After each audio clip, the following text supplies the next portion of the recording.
Good morning, good afternoon, good evening, ladies and gentlemen. Welcome along to the channel. If it's your first time here, welcome. This is not what I do normally. I'm normally out walking in the woods, talking to you, giving my thoughts and opinions from the forest or from the beach. But today, you are joining me on a very, very special day for my first ever interview with someone on this channel, and is a very, very, very, very special guest. And I'll introduce him in just a moment. But for my returning subscribers, or 600 and I don't even know how many there are now. It's a lot, 670, I think. Welcome back. It's a pleasure to have you here. Now, today, I'm so excited about this. I have spoken about this in my last video. This is my first. I get to interview somebody, and for somebody that I am so excited about.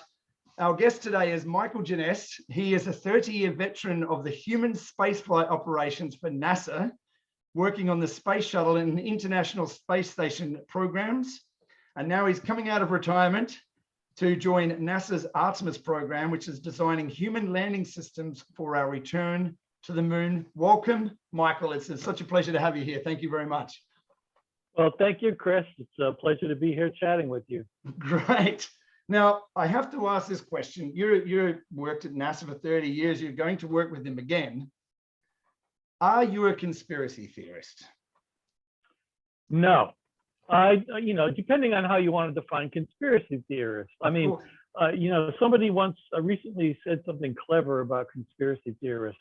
Noah was a conspiracy theorist until it started to rain. Indeed, right? Absolutely That's almost a cliche. Yeah. So in as much as I believe that things may happen that are not what we think are happening, I am a conspiracy theorist, but it's really a question of degree, isn't it? Of course it is, yeah. Well, the reason I ask is obviously, as I've spoken about many times on my channel, it's people view the things that I say and the topics that I talk about as a bit crazy, as a bit conspiracy theorist, as a bit out there, and not the norm for people to discuss on platforms like YouTube. So having a guest on like yourself with such credibility in what you've done in your career, coming on to talk with someone like me, I mean, it's a big move, and I'm blown away that I get to speak to someone who has the credentials that you do. So, I'm amazed, and I'm really pleased that you're here. Now, if you can, just give us a little bit of background about who you are, and because I know that the people who subscribe to this channel are going to be going, okay, well, he says he works for NASA, but tell us a little bit about yourself and give us a bit of background, so just to fill people in about who you are and what you're about. Sure. So, like you, we're all reasonably about the same age, you and I. We are children of the space age. When I was 5 years old, we had Alan Shepard first went to space, and space was a big deal in the 60s, if you remember, even in the 70s. So I grew up, I just caught fire with it from a very, very early age. It's just what I wanted to do. So after high school, I went to college. I got an aerospace engineering degree.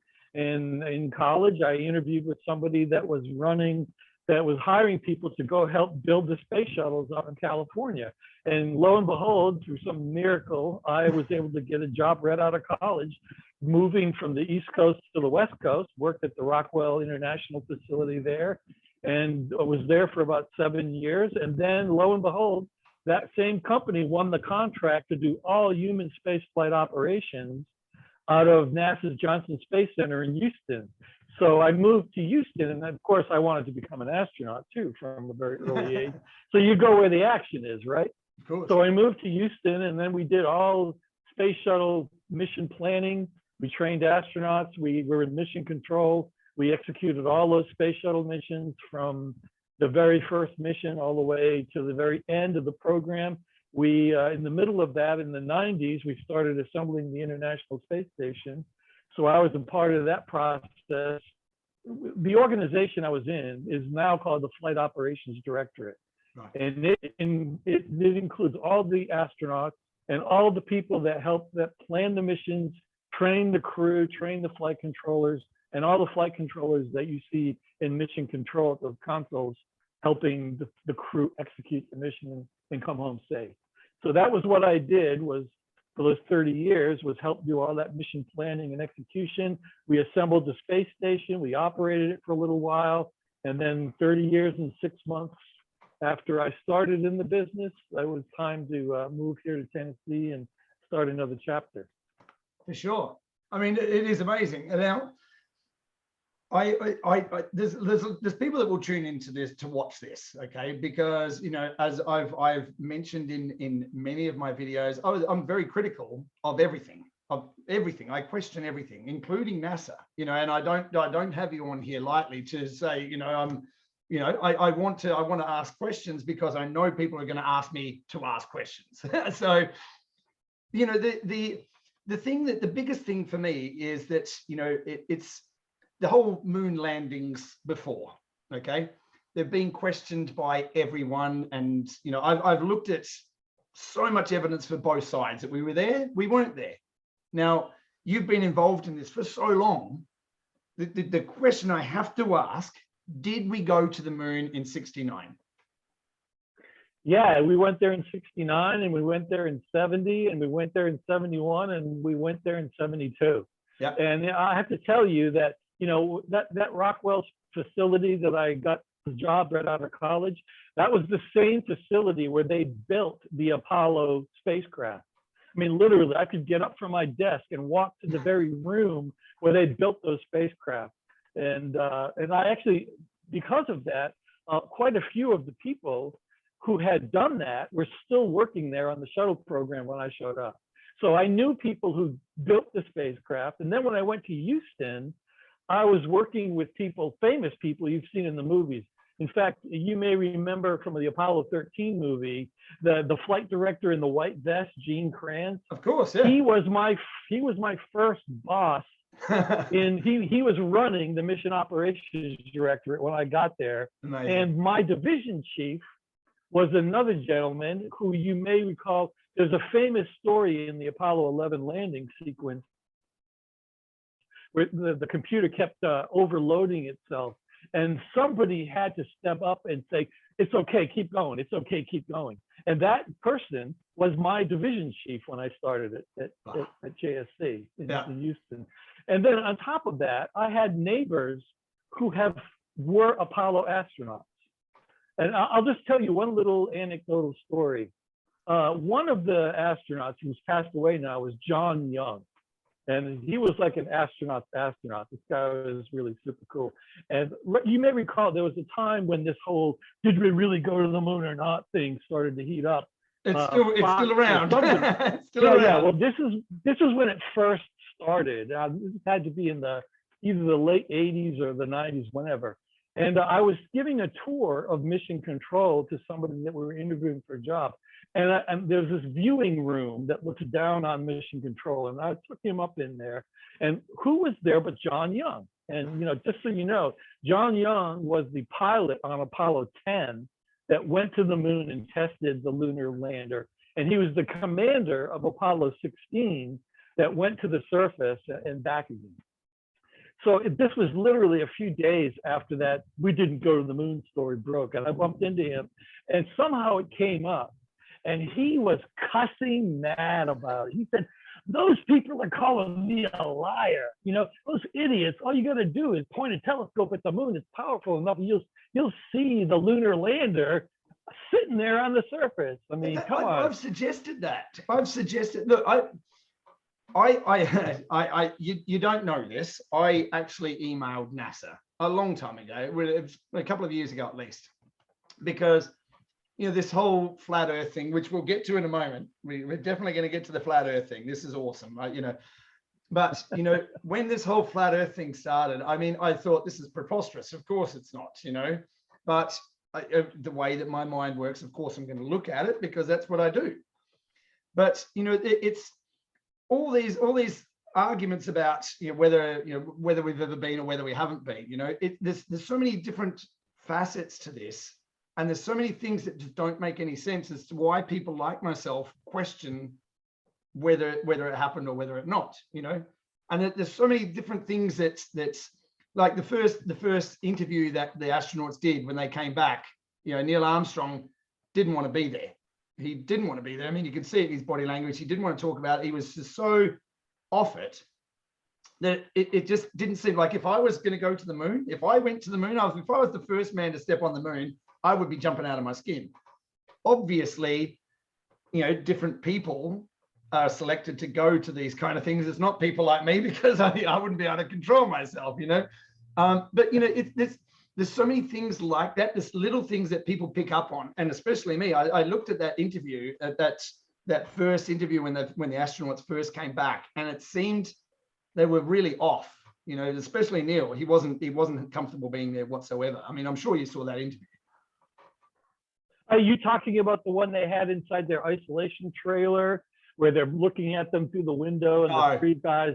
No, when they were in front of the media. Technically, that was the first interview back. But sure. After, you know, I'll tell you this, what I know about Neil Armstrong. He is just a private person. That's why, you know, once he left NASA, you hardly heard about him. He went off to Cincinnati or something and became a college professor, taught aerospace engineering. He's not a glory hog. Yeah. You know, that was just his private person. The other side of the scale is Gene Cernan, who was my personal hero, because I just loved that guy. He was your classic cocky fighter pilot astronaut type. He wasn't afraid to do interviews. And in fact, I love one of the last quotes I remember of him is he had a picture of his boot print on the moon. And his quote is, "Hey, check it out. That's my boot print on the moon." And so he's just a cool guy. But yes, I mean, Neil was just a private person. He wasn't the kind of guy that gloried in front of the camera being interviewed. And you know, I wouldn't extrapolate too much from that. Sure. I mean, like I say, there's lots of little things that stand out and make you go, there's something not quite right there. You know what I mean? And yeah, sure. Like, for instance, like this is something I picked up, and now we've been sort of conversing backwards and forwards a little bit via email to sort of set this thing up. And one thing that you pointed out, which I think is really relevant, is the interpretation of words. You know, words mean things, you know, and you can easily interpret or misinterpret something to mean something when it doesn't actually mean that. That's fair. That's fair interpretation. Absolutely. That's so, the fact you know, of life. like space station, okay? Space station, like the International Space Station. Now, I went onto NASA's website and I've looked at this. It's not technically in space, right? Because from all the diagrams that I've seen, it's in the upper atmosphere of the Earth. Is that right? Okay, here's where we go to school a little bit. Okay, good. It's technically not in outer space. Outer space is, if you're not on your way to Mars or farther, you're not really in outer space, okay? Right. But you know, on the other hand, technically, you use the word technically, so technically, space begins at a point that's called the Kármán line. Kármán line, which is I believe it's 60 miles above the Earth, or give or take 5 miles. And there's some dispute about it. I think it has to do with at what point does the density of the atmosphere become so minimal that it doesn't count anymore. Yeah, I understand. But I'll tell you, you are right in another sense, though, because the International Space Station is in what we call low Earth orbit, LEO. Right. Yeah. So it's orbiting the Earth and at roughly 220, 240 miles altitude. And at that altitude, you're right, there are the odd molecules of atmosphere that impinge on the vehicle. And it's actually enough over time to slow it down a little bit, which is why we periodically have to do what are called reboost maneuvers, where we'll use typically the Russian Progress tankers that supply food and whatnot, and we'll fire their engines and we'll lift the altitude up. And so it's a constant game of we lift it up, it hits those little molecules, it slows down, and so forth. So you could think of it as like going up and down in a sine wave over time. So, you know, now what does all that mean? I'm just giving you a more nuanced and detailed explanation of what it means to be in space. Sure. So, you know, A, it's above the Kármán line. B, it's high enough up that it's only the occasional oxygen atom it's gonna ping against. But on the other hand, it's not in outer space. It's not in space as we would view space, as in, yeah, okay. So that's the next question I have. What is space? How would you define that word space? I would say, space is everything, really. When you look at the universe or everything we know about the universe so far, Right. It's mostly space. But what is that? Yeah, it's emptiness. It's we are on these tiny little particles of what's called non-space. Right. Matter. We're living on a particularly dense glob of matter, and you could say space is all that other black stuff out there that is mostly empty space. I mean, even in outer space, even in interstellar space between the stars, there's dust molecules and there's all kinds of radiation zipping back and forth through the emptiness of space. So when I say it's all empty, that's not technically correct, but it's relatively empty. It's vacuum. You wouldn't go out there and take a deep breath. Okay, let's put it that way. So space is everything that is not on or near the surface of a celestial body, whatever that may be. In our case, we're lucky enough to have this beautiful Earth to live on. And there are a lot of other similar planets and things out there that are out there as well, but they're not space. Yeah. Okay. So They're basically, space. Space is everything that's the what we live on isn't.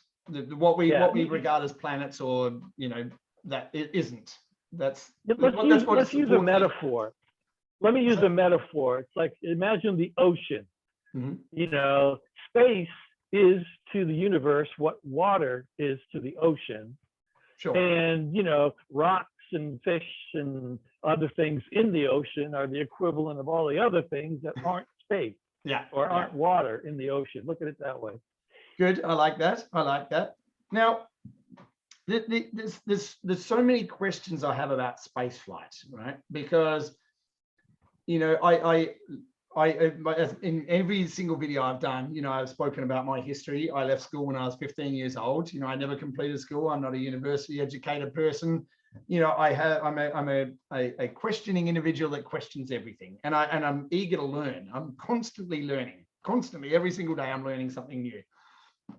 And I speak to people about gravity, about magnetism, about energy generation, about everything. I mean, literally, I look at so many. It's such a vast proportion of information I look at, and it's broad. Now, the thing that comes back to me all the time is space flight. Okay, so if we understand that space is a vacuum, how does a rocket push something forward in a vacuum if it's got nothing to push against? Because you can test out a theory here on Earth, but you have gravity here on Earth. So the gravity is always going to be part of that experiment. If you're trying to test whether a rocket will move in a vacuum, the vacuum still is present on Earth. Does that make sense? So gravity is still acting on it, whether it's a vacuum or not. So how do you, if you're going to send a rocket into space to go to the moon, for instance, how could you test the theory? Because it would have to be a theory at that point. How would you test the theory? Because we know that for every action, there's an equal and opposite reaction. When you shoot the booster out the back, that it drives forward. But there you go. Yeah, I understand that. But if it's not in it, because that's been tested in gravity on Earth. But how could you know, sending a rocket into space, that it would actually go forward if that theory is correct? Into an environment that is a vacuum, that if you get it wrong, then those people aren't coming back again. Okay, well, let me take a crack at explaining that. So, the classic example of rocket propulsion is you blow up a balloon and you let it go, and the balloon goes all over the place, right? Sure. Okay, but the problem with that is it's all happening with air, and it's also on the Earth. So you introduced the gravity question. Well, first of all, let me point out, even though you're in space, there's still gravity. Gravity is everywhere. Do you know that the planet Jupiter exerts a gravitational force on us here at Earth? So, gravity is, we may be more subject to gravity because we're close to the surface of the Earth, but you could fly 50 million miles away from Earth and still be under the influence of Earth's gravity, only it would be to a much, much lesser extent. So it's less, rocket propulsion is less about gravity than it is about that Newtonian principle of equal and opposite reaction. Sure. And, if the word flight is what's confusing, because most flight works on Earth because of the atmospheric forces, Bernoulli's principle, because of the shape low and of high the pressure airfoil and all that. Yeah. Right. Yeah. You get higher pressure under a wing than above it. It's going to go up. That's not space flight. And the opposite. What happened? The whole way space flight works in a vacuum is you've got oxygen, you've got propellant in a rocket, in a spacecraft. You combine the propellant with the oxidizer to burn the propellant. So that's something to burn. Yep. And you create basically a controlled explosion that happens in the chamber of a rocket engine. That rocket engine, what happens when you heat air or anything you heat a gas, it expands. So when you create a quote unquote explosion in the chamber of a rocket engine, it expands out that rocket shaped nozzle. And what makes the equal and opposite reaction is the expanding gases going out the nozzle, pushing against the surface of the nozzle, which is connected to the rocket, which is connected to the space capsule, it goes in the other direction. But then how do very, very high speed. But then how do you steer it?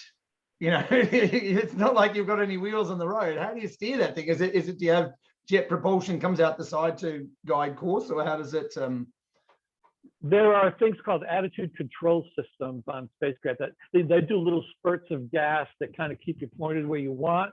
But there's another feature during actual when the rocket engines are actually burning, there's usually a mechanism in the propulsion system called a thrust vector control, which, to give you an example, have you ever tried to balance a pencil on your finger? Yep. You've got to kind of keep doing like this, wiggling it around. Well, basically what the thrust vector control system of a rocket engine does is it keeps the vector of those burning gases pointed through the center of mass of the spacecraft. So it'll go straight in the direction you're pointing it. And if you're adjusting it, then it will keep going straight and adjusted to that. Yeah. Right. And another Newtonian principle is an object in motion will stay in motion forever until some other force acts on it. Yeah, of course. Right. Yeah. So, and of course, in space, what acts on it are all those gravitational forces of all those other things floating around in the solar system. Yeah. Which is why, interestingly enough, when you launch one of these spacecraft to Mars, you have to account for the gravitational effects of everything else in the solar system, even though you're in the middle of technically nowhere, halfway between Earth and Mars. You still have to worry about Jupiter's effect on the trajectory, Saturn's effect, the sun's effect, Earth's effect. All that has to be accounted for. So is that mapped? Exact trajectory. Is that kind of thing mapped? And if so, how do you map those gravitational forces in order to make sure, or is it just you're adjusting to those gravitational forces in real time because of those gravitational forces? Well, you may have heard the term mid-course corrections. Sure. Of course, we have all those laws of motion and all those Kepler's laws and all that other kind of stuff that determine the physics of trajectories and whatnot. Sure. And then you introduce the wonders of modern computing that can solve those equations in real time, sure, very, very rapidly to keep you going in the right direction. And then a mid-course correction would be a situation where, well, we've been coasting along here on our way to Mars, for example, for 4 months, and we're just a tiny bit off course. Let's just do a little correction, get us back right down the middle of the window. And the wonder of it all is all that physics and all that math and all that computer code and all that data we'll be receiving back from the spacecraft about where it is and how fast it's going, what direction it's going in. You put all that together, you throw it in the blender, and you get navigational data about how to keep it going where you want it to go. Right.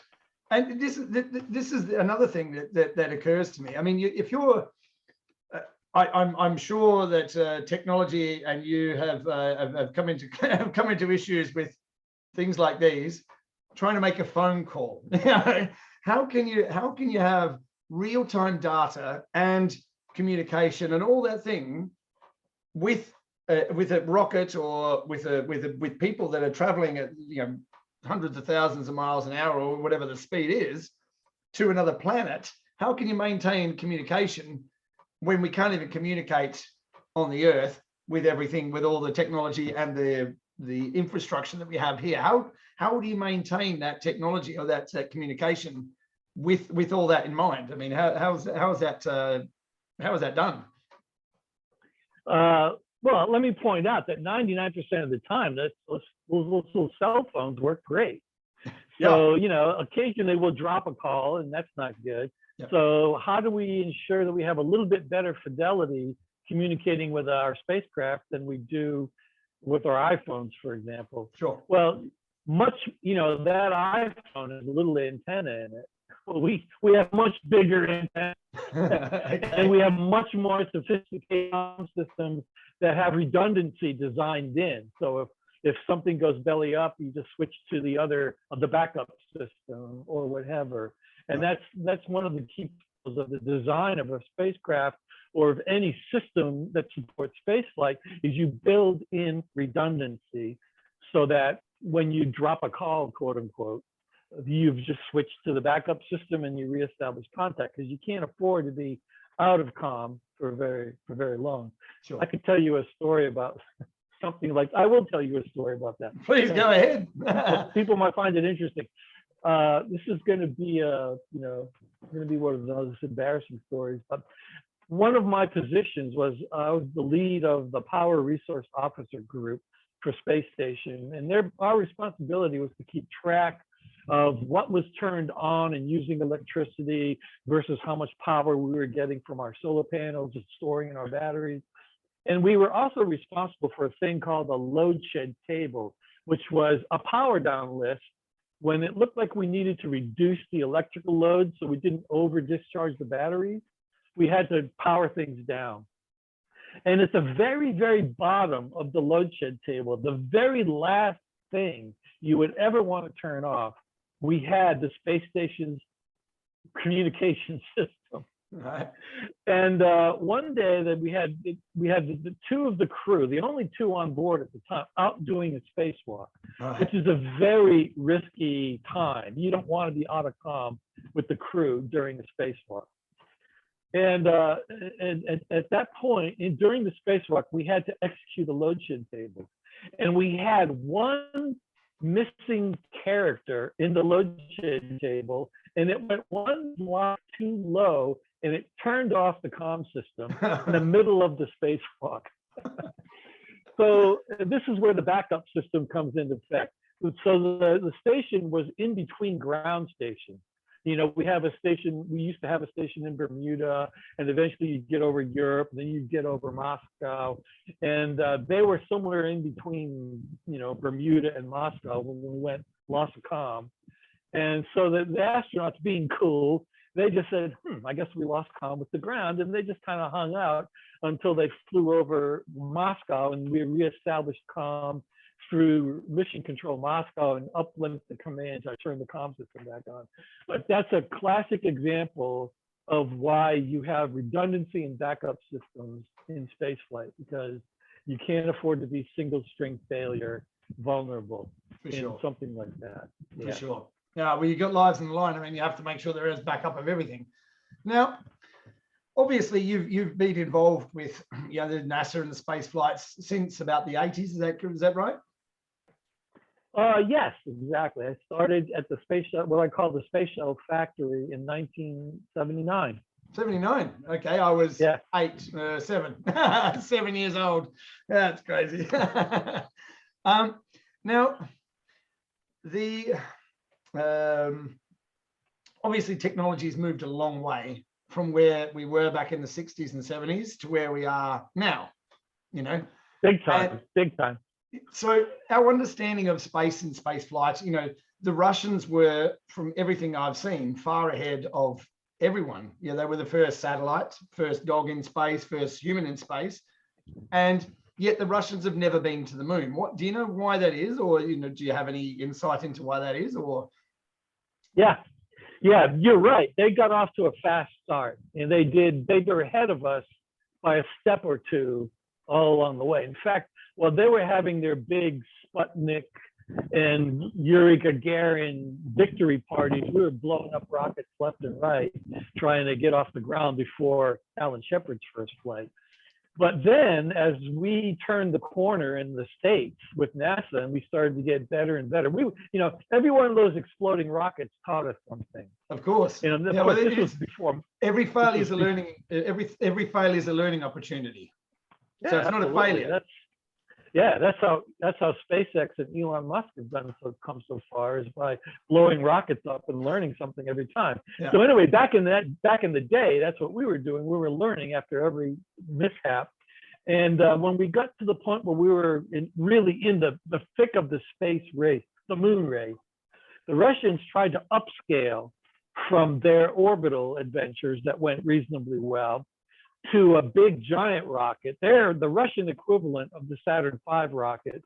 Right. And unfortunately for them, they had a massive explosion of one of their enormous moon rockets. And I think that really set them back. That set them back on their heels. And they could never really recover from that before we really caught our wind and started making it back to the moon. So I think by the time we achieved Apollo 10 and certainly Apollo 11, they realized, they've won. Let's not knock ourselves out trying to be second. And then they kind of focused on the next chapter of their space program, which was space station, by the way. That was the next. The Mir, M-I-R, Mir space station. I mean, that was in operation. And even before that, Salyut. Yep. Salyut was their first one. Then they went to Mir, and then of course we partnered up with them on ISS. Yeah, I mean, and the Mira, from my understanding, was technologically brilliant. I mean, everyone was using it. I mean, the Americans and the Russians had an agreement to use the Mir space station, and there were lots of experiments were done from that station. Am I reading that right? Yeah, the Mira was a great facility, and you're right. We did have a program, Shuttle Mir. I've got a great shirt with a logo on it from that program. And we did go up there, and we did learn a lot from them. And then the Mir was a source of great pride to the Russians, appropriately, and it was a great space station until it wasn't. Right. When it started to wear out towards the end there, when we had some of our American astronauts up there, some of them had horrendous experiences on onboard fires and in cargo rockets that would collide with the vehicle and put holes in it. Toxic gases in the atmosphere. They were spending all their time just fixing things and trying to survive at the end there. Yeah. You could read there's a great book called Dragonfly. If you want to read about some of the adventures they had on the Mir space station towards the end there in particular. It's a great book to read. Right. But they, hats off to them. They did a great job on the Mir. They learned a lot, and they've been reliable and valuable partners to us on the International Space Station too. I mean, that's good to hear. I mean, with all the Russia, everything that's going on, everything's Russia nowadays, obviously, or it has been over the past few years, and definitely, certainly, that Russia is always supposed to be the enemy of everybody. But from everything I've seen, I mean, obviously there's negative aspects to every country. We can all point fingers at our own countries and say, we've all done wrong at some point. I know the British Empire has done wrong in a lot of different places. America, there's seemingly done wrong in other countries. The operations to take down people who are running countries, that kind of thing. I think we can point the finger at everybody, but it's good to see that in these kind of things that there are working groups, that you have working groups between these countries that aren't reliant on the political process to get things done. Because as we've seen with politics nowadays, it's a minefield, and we're told that all these world leaders are fighting with each other. The next thing, they're all clinking champagne glasses together. So what we're supposed to think, and it's good to know that countries can operate, especially on these kind of missions where you have an American, and the European and the Russians all coming together to work on something that's going to benefit everybody. I see that as a massive positive. Now, absolutely. And I'm going to say something really soppy here, okay, but it's true. And I've said it before, and I'll say it again, no matter how soppy it sounds. But the fact is, the space programs of the human race operate on love. And the reason I say that is because, and this speaks directly to the cooperative nature of the ISS with Russia and the United States and Japan and Europe, sure, is that everybody involved in those programs is passionately in love with what they do. Well, 98% of them, okay? Sure. A couple of people are there for the money, such as it is. But most people go into the spaceflight business, whether they're Russian or whether they're American or anybody else, because ever since they were this tall, they were charmed and they just loved space. Yeah. And almost everybody I ever worked with from any country felt that way. They were there on purpose. It was their calling. So, when we talk about the cooperative nature between us and the Russians, for example, on ISS, it's because everybody's more or less on the same page. We're doing it because we love it. We think it's important. We think it's valuable. And when you think about all that, the crap that goes on Earth that's of a less noble nature, it's pretty important when you're participating in one of the rare things that uplifts humanity rather than drags us all down. For sure. So well, I mean, anyway, and to be involved in something like that, where you have that cooperation between countries, I mean, it must be amazing. I mean, and it is, that's the kind of these are the kind of things that I think have to take the lead, because before it used to be sport was that unifying thing, but now even sport has gone so far off the rails. It's so political as well that it's hard to know where to look anymore to have that cooperation between people that isn't divisive and isn't constantly pointing fingers and blaming someone else for something that they've done. Yeah. So, well, it seems like politics is the death of all good things. It is. Even in the space program, if you rise high enough up, when you hit the political layer of the space flight atmosphere, if you will, then it gets less noble and less soppy and less love-soaked. But down at the level where the people that are actually participating in it live, that's where the magic happens. And we try not to let what happens up above contaminate that very sure. Much if we can. Well, I mean, speaking of the upper echelon of NASA, I mean, I want to go back in time, to after the Second World War. I mean, I've mentioned this before on my channel, where military operations through Operation Paperclip brought Nazi rocketeers to America to start the rocket program that started NASA. That's a fair breakdown of how that worked. Yeah, absolutely. Werner von Braun and his boys were the rocket boys. For sure. They were the ones largely responsible for the success of the Apollo program. Absolutely. Now, Werner von Braun. Okay, this is going to take us off in a different direction, because that's what I do. I go off on tangents all over the place. Werner von Braun's gravestone. Have you seen Werner von Braun's gravestone? I have not. Okay. Werner von Braun's gravestone is Psalms. So I'm going to have to look it up. I do apologize for doing this live. I should have had it written down. I meant to. Werner von Braun. I do apologize for this, folks. I'm sitting here staring at my telephone. I'm trying to gravestone. He has okay.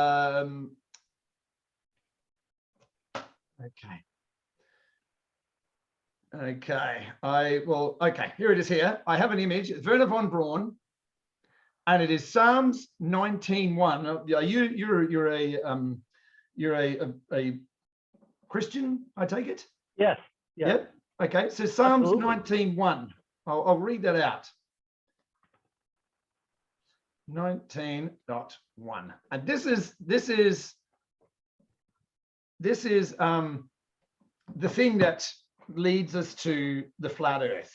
Okay, because I know that this is one of those things that flat earth people talk about consistently, and this is one thing I have to bring up, because if I don't mention this, then I know that every single flat earther on the planet is going to kick my ass, because I have an opportunity to ask someone, and I'll read out what Psalms 19:1 says.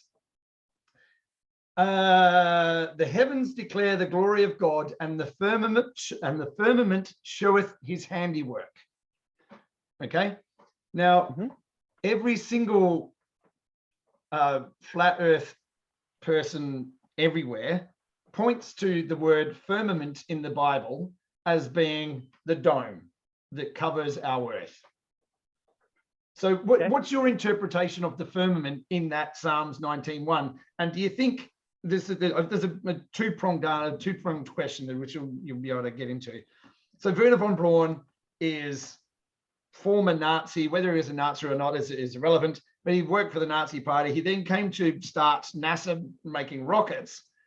So this is a scientist who is, this questionable past, who's got Psalms 19:1 where he's talking about the firmament, and people who are conspiracy theorists or flat earthers or whatever you want to call them would say, well, the firmament represents the dome. So what's your thoughts on all that? Oh boy, lots of thoughts. Okay, first of all, if I were really going to research this to death, I would first want to know, well, let's go back to the original Greek or Aramaic or whatever the most original language possible that I could research. I think wasn't it supposed to be he spoke Aramaic? Yes, I have a Bible called the Lambs of Translation, which is a translation from some very early Aramaic that I consider to be reliable. But that would be the first thing I'd want to do is, okay, what was the actual word? And I don't know what it is or what it meant. And more importantly, even if you can find the actual word, bleak bark, so what did that mean to the ancient Aramaic people? I don't know. Okay, so that would be the first thing. The second thing is, let's just give the flat earthers a moment of sunshine here and agree. Okay, it means dome.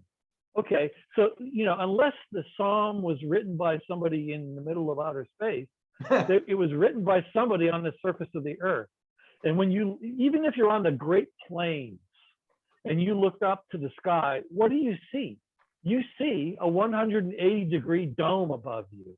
Yeah. Now, we know that just because we see a dome-shaped perspective of the universe, so everything above that surface of the earth, doesn't mean that the earth is flat or that's all there is to the universe. It just says this is the part of the universe that I can see from where I'm standing at the moment.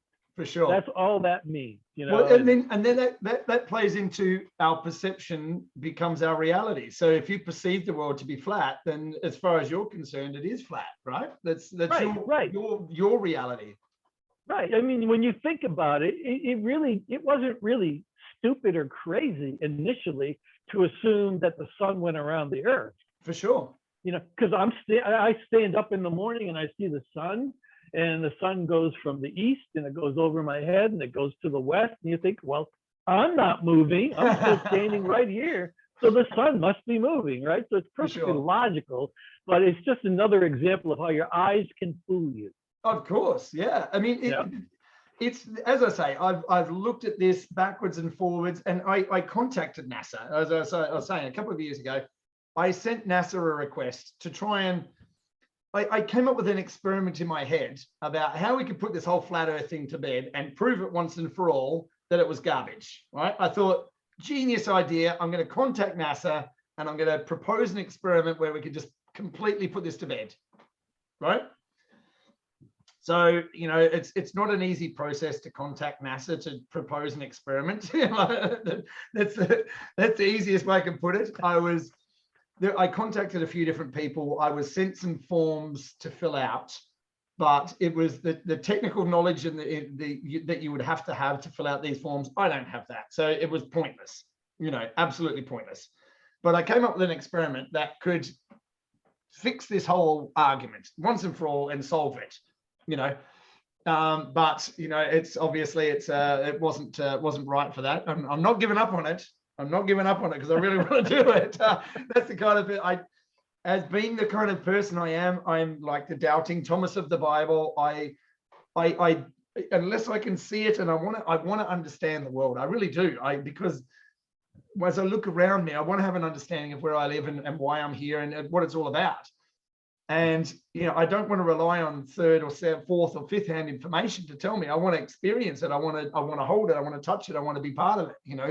But that's kind of hard with space flight because, well, the average person doesn't get to go into space.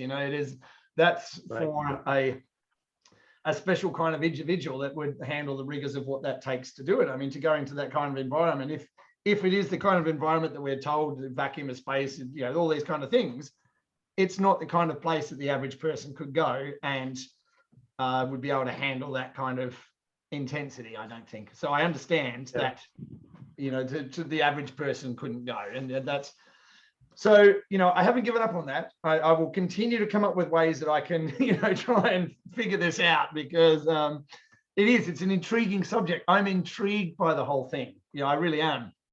But let's take it in a different direction. Okay. So you consider yourself a spaceman and a scientist? A spaceman and an engineer. I have a master's degree in science, but I think of myself more as an engineer, spaceman. Great. And you have faith in a higher power, a God, or whatever you want to call that. As I've said on my channel many times, I don't like to assign a word because words, some people interpret a word one way and interpret a word another way. So some people like to refer to God as a universal consciousness or universe or whatever word you want to use. But you have a belief in a God. Yeah, I am a Christian. Card carrying.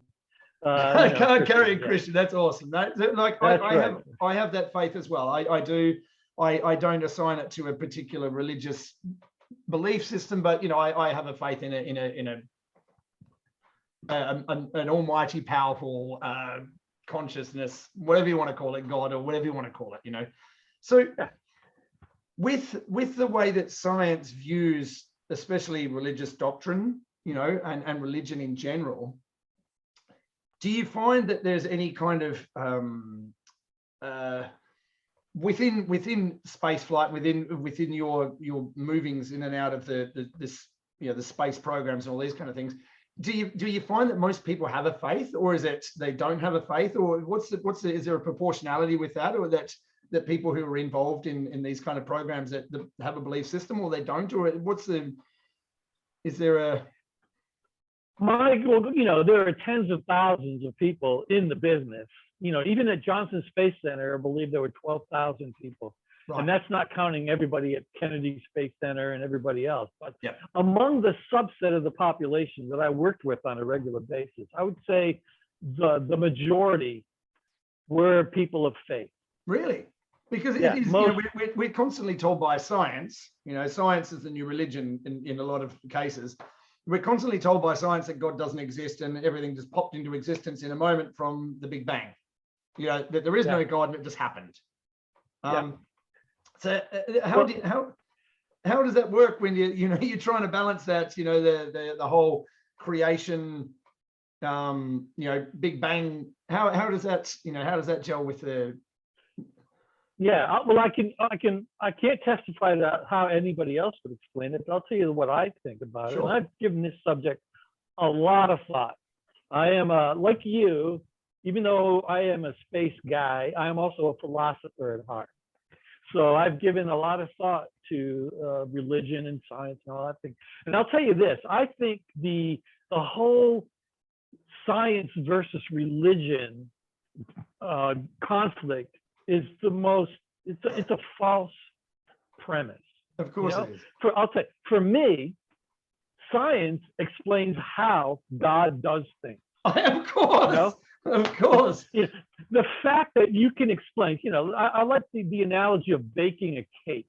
An atheist would explain that as a chemical reaction and a thermodynamic input you'd go through the chemistry and the thermodynamics of it, and you'd say, and then you get the cake, right? Completely ignoring the baker. collected the ingredients and put them together and set the temperature of the oven and took it out before it got burned. And to me, the argument between science and religion is just exactly like that. Science is just the process of grinding away and getting better and better at understanding the processes that God and the universe have put in place to get stuff done. Okay, yeah. That's the way I feel about it. It's not. I'm not an anti-science person. I'm not an anti-God person. The two work together in perfect harmony, as far as I'm concerned. Sure. And that goes whether you're talking about the origin of life, or whether you're talking about the origin of the planets or anything else. There's no inherent conflict in my mind. Yeah. And I know an awful lot of highly educated, highly spiritual people that look at it the same way. Yeah. No, I like that answer. I mean, as I've said before, in my videos, it's funny to think that, we use physics, we use quantum physics, we use mathematical formula to figure things out, and everything works mathematically perfect in the universe. And that's just random chance. It doesn't make any sense, it's the way that it's been put is that everything just popped into existence from nothing, and it's a ball doesn't start rolling for no reason. Something just doesn't pop into existence for no reason. And it just seems so far off. And there's so many other things as well that when they were talking about the Large Hadron Collider, which we're going to come back to. I definitely want to talk about the Large Hadron Collider. I'll make a note of that actually. And when they started up the Large Hadron Collider, and they were looking for something that they were calling the God particle.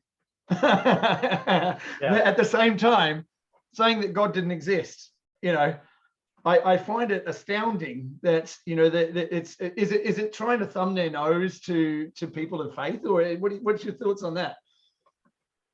Yeah, I think it is in a way. They're trying to say, if we can discover this particle, it explains how everything got created, and we don't need this stupid God idea. Yeah. I think that's where there was probably some snarky atheist physicist out there at the Hadron Collider that came up with that name. And that's fine if that's what they want to believe. That's I long ago decided I am not going to be one of those people slaving away at missionary work trying to convince people to believe what I believe. I believe what I believe because of all the work I put in to arrive at what I think is a reasonable conclusion about where all this came from. And people who are of a secular thought process, they call us people of faith. Yeah. But I'll tell you what, when I look around at this earth, at all of its complexity, all of its what I call unnecessary beauty, and I say to myself, really, you're trying to tell me you think everything from that flower growing in that crack in the parking lot to Marilyn Monroe, to the Rolling Stones and Michelangelo and everything and Star Wars, all of that is an accident of random mutation and natural selection over time. It's right there with that whole, if you give a million monkeys enough time pounding on a piano, they'll play Beethoven's, Fifth or whatever. Yeah, they'll write Shakespeare. Yeah. Right, I mean, I've heard that. To me, it takes a heck of a lot more faith to believe all of this came from basically nothing, but randomness and adaptive selection. That takes 10 times more faith than to believe there's a creative power behind it all. I'm with you 100%. And look, I've gone through this process. I went to when I was in school. My parents believed that going to a Catholic school was going to be the best education for us, and that's where we went. And part of that education was religious education. So that was with part of we read the Bible, and I have a basic understanding. I'm not going to try and quote scripture from the Bible, but and then after I left school, there's been people talked about crisis of faith, where they have to go and have a crisis of faith where they just denounce it and say, okay, there is no God, or I don't believe in a God, or and we all go through it, and when you're in your 20s and you're going out, you're partying, there's no thought about anything beyond, well, it certainly wasn't for me, beyond, I'm just here and that's what it's all about. And I'm here to have fun, and that was just live for today and forget about tomorrow. And there is nothing, when you're dead, you're dead, Right. Yeah.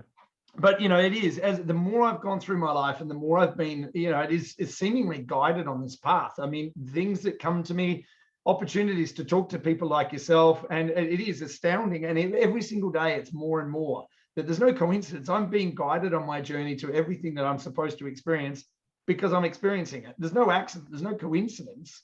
Everything that we're being guided to, we're supposed to see. Me speaking to you, I'm supposed to be here speaking with you right now, and here we are.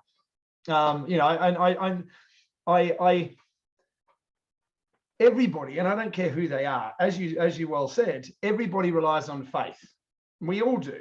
It's whether you have your faith in your God, or whether you have your faith in whatever it is that you believe. Because at the end of the day, it all comes down to even if you go back to science and you say, okay, well, why do you believe the Big Bang? Well, because I have faith in it. It all comes down to faith. It's whether it's where you choose to put your faith. And if you choose to put your faith in a science that offers you nothing but a theory, or you have a spiritual or a religious belief where you, as you say, look around you. Look at this world that we live in is astounding. It has so much beauty. I'm walking it generally in my videos every day because I want people who don't have the kind of the things that I have on my doorstep. Especially when I started this whole thing during lockdown, when people were locked in their homes. I had friends in Italy, I had friends in London, I had friends all around the world that were locked down in their homes, and they live in a 1-bedroom flat in the middle of a big city. And they didn't have access to go outside. They didn't have the opportunity to go and walk in a forest or walk on a beach or go and experience these beautiful locations that I live in. So I thought, I'm going to go out into the world. I'm going to speak my mind. People aren't necessarily going to agree with everything I say, and that's fine. But I'm going to speak my mind in these beautiful locations to at least, if they don't agree with what I have to say, they can at least say, well, the background is beautiful, And if you look at that background, if you look at these places where I'm going and look at the world around you and the way that people interact with each other, there's so much beauty, and that would be an unnecessary beauty in a mathematical formula of everything's just falling, that everything's just luckily falling into place for us. It doesn't make any sense, Now, by the way, that was a brilliant idea to do those walks and talks to Simo, especially during the lockdown period. That was inspired idea. I'm glad you did it too. And I'll just say another thing too. In response to some of the things you just said, the Big Bang theory. Personally, I don't have an idea thinking that God initiated the Big Bang. The universe is clearly expanding. The implication is it had to expand from something.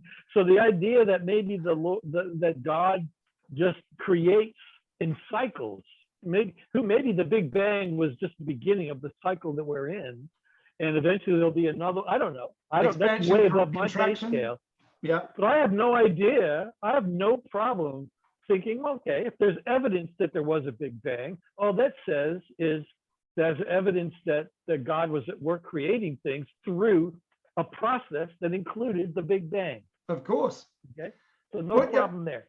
How about this? How about we take this in a completely different direction? Okay. Now, in one of my videos, I spoke about an experience I had a few years ago now. I took something called ayahuasca. Have you heard of ayahuasca?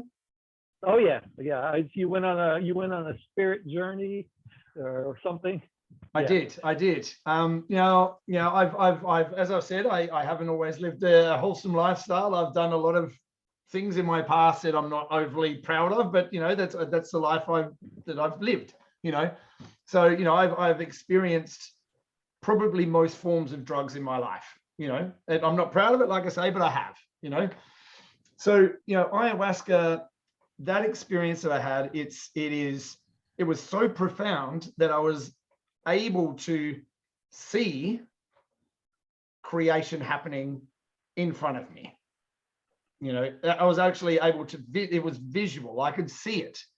And it was the most profound, unexplainable thing that I've ever seen in my life. I mean, it really was. It was so removed from anything I've ever experienced before. And, you know, this part of that process was, you know, obviously in the Bible, you know, the Bible says, and God said, let there be light. First, he spoke, God spoke things into existence. So the sound was the creative force of this reality that we experience. That sound is the creative force, which is what I experienced when I was doing this ayahuasca ceremony. I actually saw sound being the creative force. I did a video about this a while ago about cymatics. You know, understand about cymatics? No.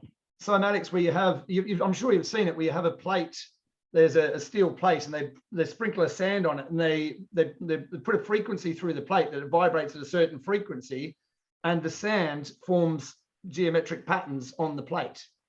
Oh, right. Yeah. Okay. Cymatics, they call it. Yeah. Okay.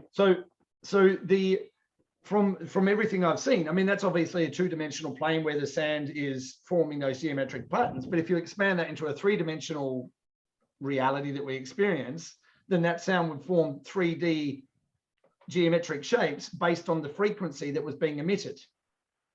You mean like a spherical Earth? Possibly. Oh, no, there's no possibly about it. Spherical Earth. Trust me.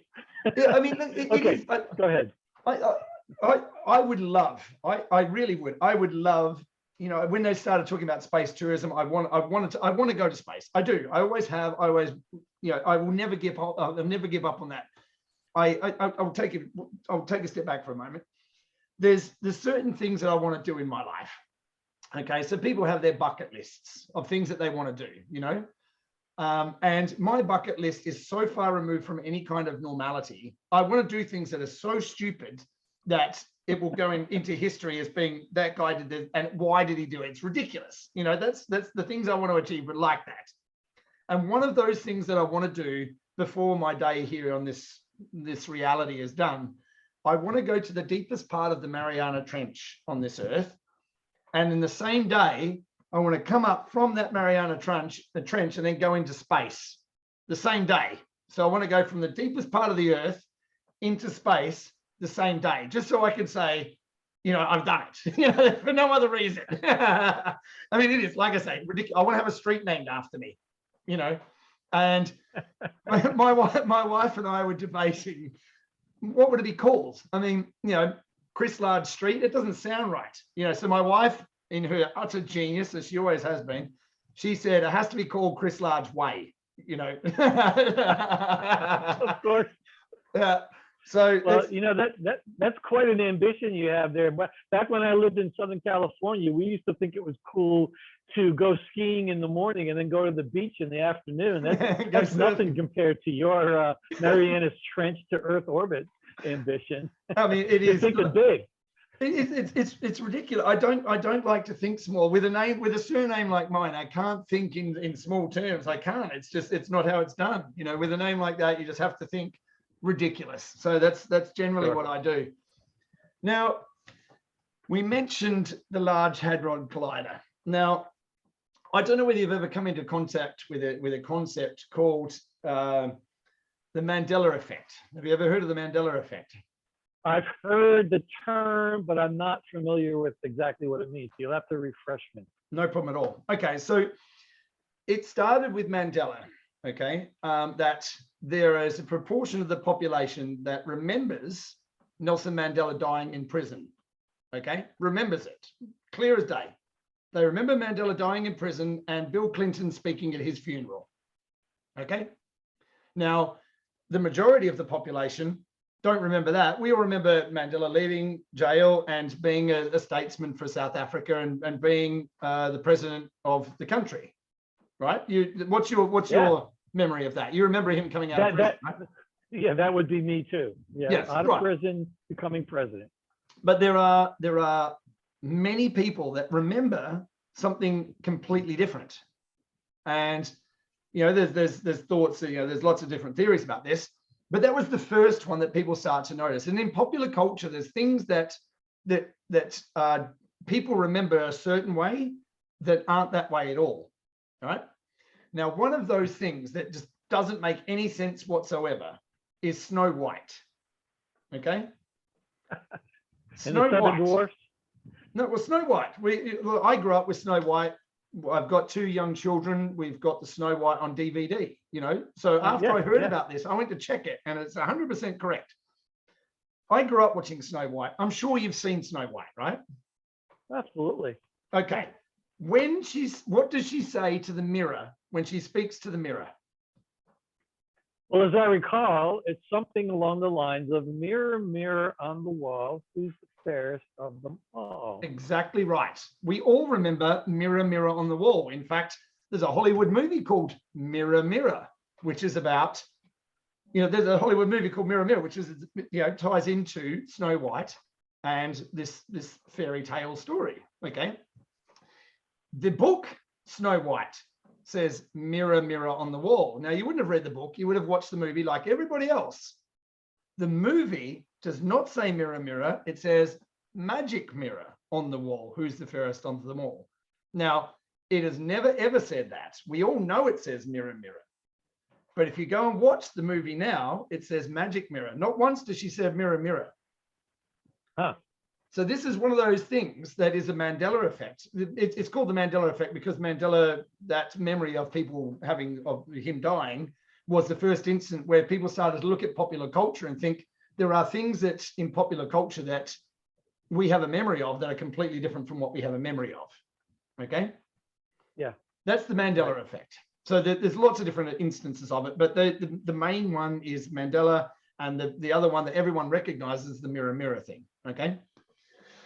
Now, as part of me trying to understand this, because it is completely inexplicable, I can't explain it. You know, I can't, because everyone has the same memory. We all do. Mirror, mirror on the wall. You know, there's TV shows, there's movies being made about it. It always said mirror, mirror. Now, in me trying to find out about this, it blew my mind.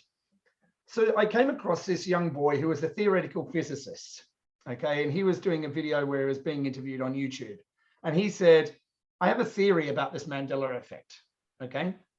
Now, he put forward this theory and he said, what I think happened was when they started up the Large Hadron Collider and they smashed these particles into each other, that one of the particles that they changed the atomic structure of that particle, which destabilized the universe that we inhabited, or the what's the word I'm looking for? The reality. I've spoken about the multiverse theory before. Yeah. The space-time continuum. Well, that version of reality that we experienced with it, where it said mirror, mirror, was destroyed because they changed the atomic value of a particle in that collision of the Large Hadron Collider, and that destroyed that reality that we experienced. And we moved to an alternate reality that's ever slightly so different, where it says magic mirror. So, I mean, that's what's your thoughts on that? I mean, having sort of heard about this, what's your thoughts on that? I mean, it is crazy. It's insane, right? Yeah, it is crazy, but you know, who knows? It sounds like a plot right out of a Star Trek show episode. You know, some strange tachyon particle opened a rift in the space-time continuum, and all of a sudden everybody's walking around in, you know, Bermuda shorts on the Enterprise. You know, who knows? Anything's possible when you start talking about subatomic physics. You know, things get very, very weird. Yeah. However, there are always, and there are other possibilities. You know, in flight control, we're taught to decompose a problem into its possible, you know, root causes. You know, Occam's razor. Root causes. You know, for example, here's the most practical answer. I have Snow White, an old copy on a VHS tape, and I also have a more recent one that my wife bought on a Blu-ray disc. Right. Now I'm going to go play the VHS tape. If you can find a VHS player.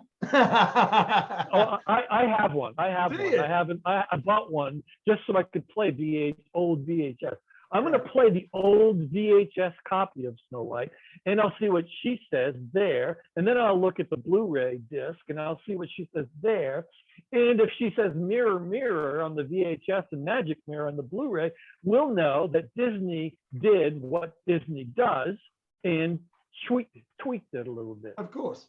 Yeah. But if it that's doesn't, one possibility. but if it One doesn't, possibility. then what? And if it doesn't, if they both say magic mirror, well, here's the next logical possibility is that long ago, right after Snow White started, somebody just misinterpreted what they saw and when they went to the movies, and instead of thinking she said magic mirror, they thought mirror, mirror sounded better. And so it just started spreading. So it became the common misinterpretation or mismemory of what was actually said. And it spread around so that you and I and everybody else thinks, oh, of course she said mirror, mirror. Yeah. And in fact, she didn't. So that would be another thing. You could call that a miscommunication explanation versus a Disney editing explanation. And then the other possibility is something really freaky weird is going on with tachyon particles disrupting the space-time continuum. And when you get to that last episode, it's like, hey, I don't know. But, it brings up a good point about not just this particular example, but all crazy conspiracy theories. At the end of the day, it comes down to this. What can you do with the information? Exactly. Yeah. I mean, I'm not going to change my life if the Hadron Collider did in fact flip us to an alternate universe. I'm still living. Yeah. I'm breathing. I'm content with my post-Hadron Collider life. Everything's working okay about it. So I mean, like, who cares? Let's party on, man. Just don't turn it on again. I'm happy here. Just another aspect of being a space operations guy is you deal with reality. You deal with the truth and the facts as you know them, and you just take what you get and you make the best of it. So at the end of the day, it's like you got to ask yourself, okay, well, it's a weird thing happened. What can I do with that information? Yeah. And most of the time, it's not really actionable. You're not going to change anything in your life. Even if you buy on a crazy conspiracy theory, you just go, okay, that's interesting. And you store it away until some other confirming cue comes along. And you go, wow, right. Yes. That's a confirming cue. So anyway, that's it is. But this is the thing, I'll look at the craziest of the crazy. I mean, I've been down so many rabbit holes, it's insane. I mean, it really is. Some of the things I've looked at are so insane that it defies belief that anyone would even look at it. But I'll look at it because I want to see it. I really want to understand. I want to dip my toes into everything because it is the craziness that's here in this reality that we experience is so overwhelming, and I'm like a little kid. I just want to sort of like a kid in a candy shop. I just want to taste every little sweet. I want to taste it all. I want to experience everything. And the crazier, I don't mind how crazy it gets, because the crazy stuff sometimes works out to be real. And it's I was looking at something called epigenetics. Have you heard about epigenetics? I have heard the term, but I'm not an expert. Yeah, but obviously it's a much bigger subject than the way I'm going to describe it, but you could break it down to say that you could influence your DNA through your thought. You can influence your DNA. You could change your physical DNA through your thought, much like with what do you call it when you say placebos? People, you are acting on you're acting on your own body through your thought, but this is epigenetics, is the science of how that works and what it does. Now, really intriguing. And this conspiracy road that I've been down has led me to that science, and it sounded insane, but the more I looked at it, the more it drew me in. And as much as conspiracy theorists get a bad name, and we have this idea and this reputation that conspiracy theorists believe the craziest stuff, and it's I think that conspiracies have led me down paths. I mean, look, it's led me to an opportunity to speak to someone from NASA, mission control in NASA, And it's also led me into so many other things like cryptocurrencies, and and it's led me to the most intriguing, interesting conversations that I've ever had with what would be deemed the craziest people on the planet, if it's a planet, which you say it is. Now it's a planet. All right. Now I think you watched one of my videos I did some time ago where I was walking along the beach and saying, "Are we living in a simulation?" Yeah. Did you get to see that one? Yeah, I did. I watched it because it was after we had the email exchange where I was giving you a little trouble about the flat Earth idea. And then I kind of threw a consolation prize at you that said, but your simulation idea, it opens the door to a really interesting discussion about God, metaphorical thinking, and everything else. Like simulation, we could talk about what does that mean? Yeah. You could say that, what's the purpose of life? Well, God has put us all on this earth for, some finite period, and we're born, we grow up, we have experiences, we make decisions, we die, and then something else happens. But what's the point of it all? You could say, well, God created this earth and places us into this simulation to see how we do, which in turn determines what happens to us when our spirits part company with our bodies. So that's one way to interpret simulation. Sure. Now, I don't know that is the closest I would come based on what I know and believe into applying the word simulation to our experience on the earth. Sure. Well, now, the classic interpretation would be the whole matrix interpretation, which is space aliens or artificially intelligent robots have us all in pods with tubes sticking in us, and they feed off of our whatever they feed off. I don't know about that, but I could play metaphorical games with God created the earth as a giant, beautiful holodeck. If I'm going to use a Star Trek term, it's just a glorious, complicated holodeck. Absolutely. In which we're having a wonderful training experience or something. Sure.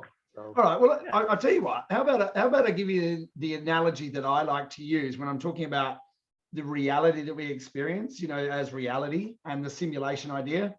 So yeah. Here's the way I conceptualize it in my mind. Okay. So I think that if you say that God, universal consciousness, whatever word you want to use, is non-physical. So God is a non-physical consciousness that exists before there is anything, okay? So this non-physical consciousness recognizes itself and recognizes that it has the ability to create, okay? This non-physical consciousness and create through thought, much like epigenetics. Thought influences physical reality, Yeah. And people who argue with me, I'll hold this up here, okay? This glass here, everything you see in this room, including me, including you, this paper, everything that you see here started as a thought in someone's mind, okay? Well, it started as a thought, and then that thought influenced physical reality to become this glass, okay? Sure. So we can influence physical reality with our thought. Now, if we can do that, now this all-powerful, almighty, always has been, always will be, Alpha, Omega, God, universal consciousness, whatever word you want to use, this non-physical being, consciousness, recognized it could create and wanted to create because it could, as we all do. We all want to create because we can. So sure. This God, this consciousness started to create physical matter, and through whatever mechanism, sound, or whatever mechanism is this creative process began in. And this physical creation came to be what we experience as this reality, this world, this universe, whatever you want to call this, right? But then this non-physical being wanted to experience this beautiful thing, this reality that it created, but it's non-physical. How do you experience physical reality being non-physical? So this God created a physical shell that this it could inhabit as part of its, like, you know, God, we are, everything is part of the same thing. We all come from the same source. Whatever you believe that source is, you know, whether people want to believe it came from that single, that I find it funny that we when we talk about Big Bang and we talk about God as well, that we talk about, science says everything came from a singularity. They call it the singularity that exploded to become the universe. What do we call God? Yeah. The one, the all-powerful. You know, it is the same thing. You know, it's we're using semantics. We're playing word games, but this non-physical entity wanted to experience this reality, created a physical being that part of the life force, part of that consciousness could go into each of these individuals to experience this physical reality as me, as you, you know, as Michael Ginest, as Chris Large. And because if you want to experience what it means to be part of this physicality, how can you do that if you're non-physical? And yeah, how can you experience, how can you understand we experience the duality of existence every day, light, dark, happy, sad. You know, there's gradients in between, but there is that we live in a dualic universe reality. You know, there's good, there's bad, there's evil, there's, you know, so how can you understand freedom without understanding imprisonment, without experiencing those?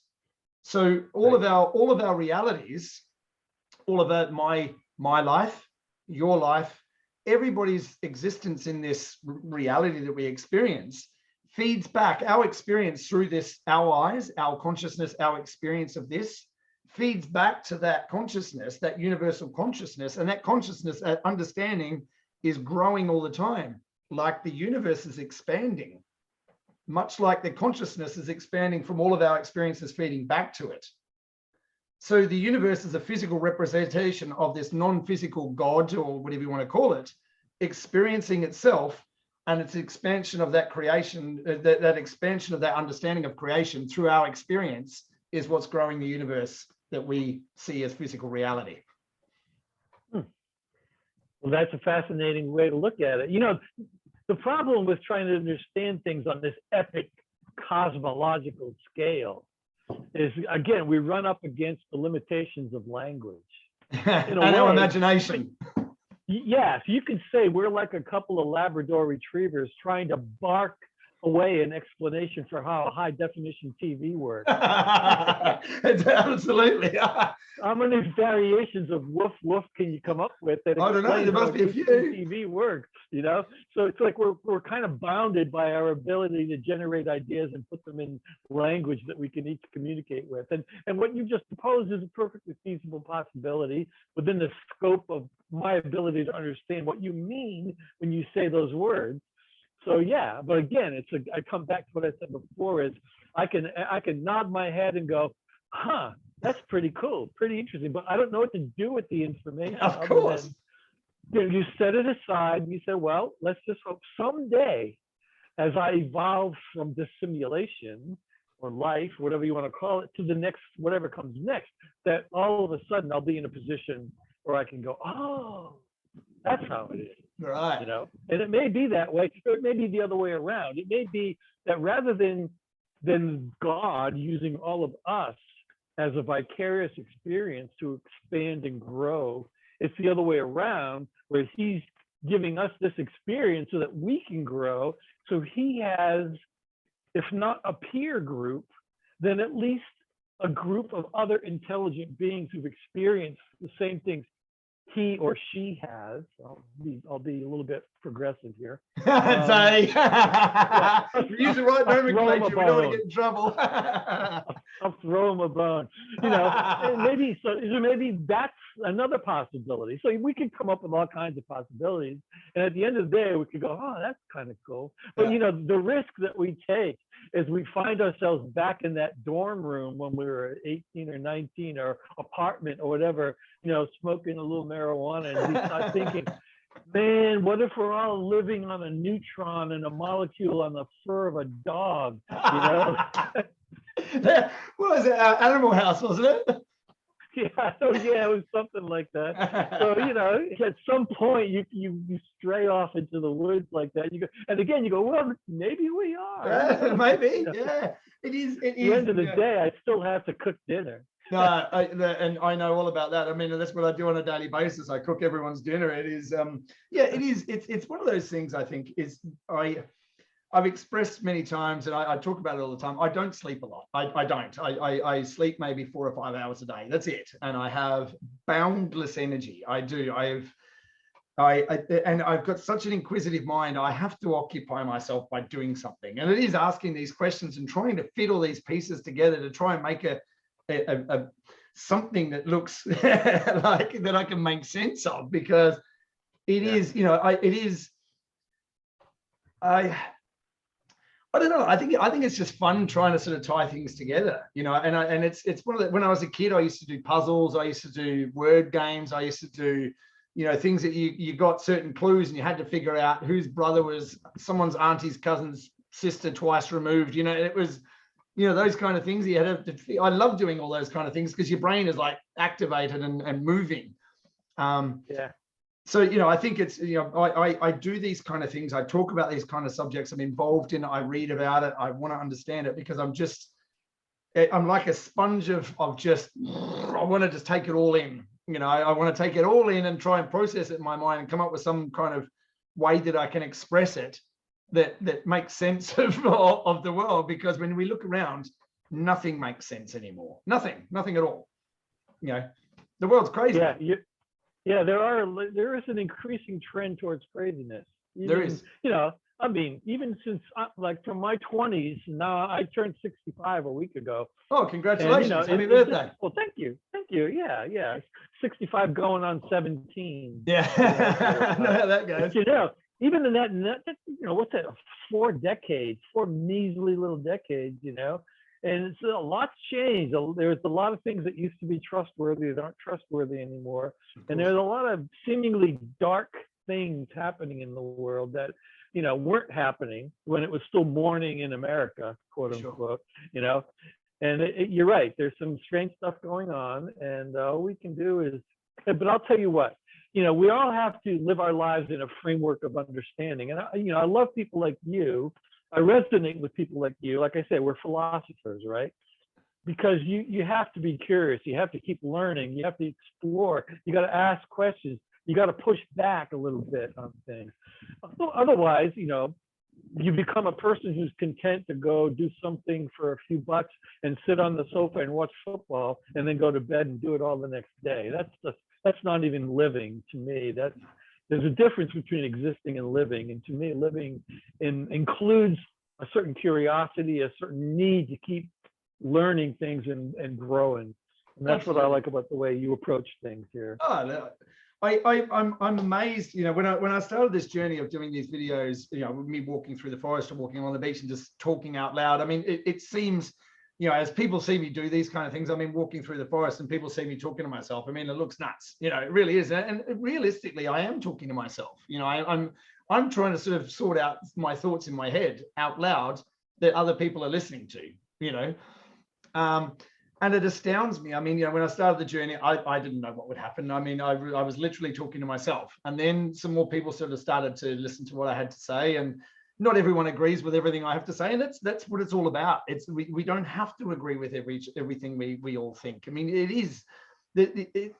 we're so focused on all the things that we don't agree on that we're forgetting about all the things that we do agree on. And that is deliberate. It is being deliberately.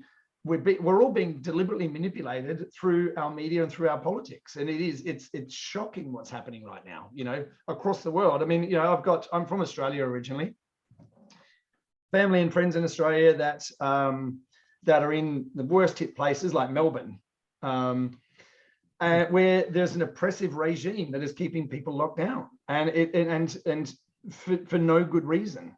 You look at the caseloads and all those kind of things. I don't want to go too deep into that subject because it's one of those subjects we're not allowed to talk about, which is even stranger still, that there's certain subjects we're not allowed to talk about without being silenced. I find that really disturbing.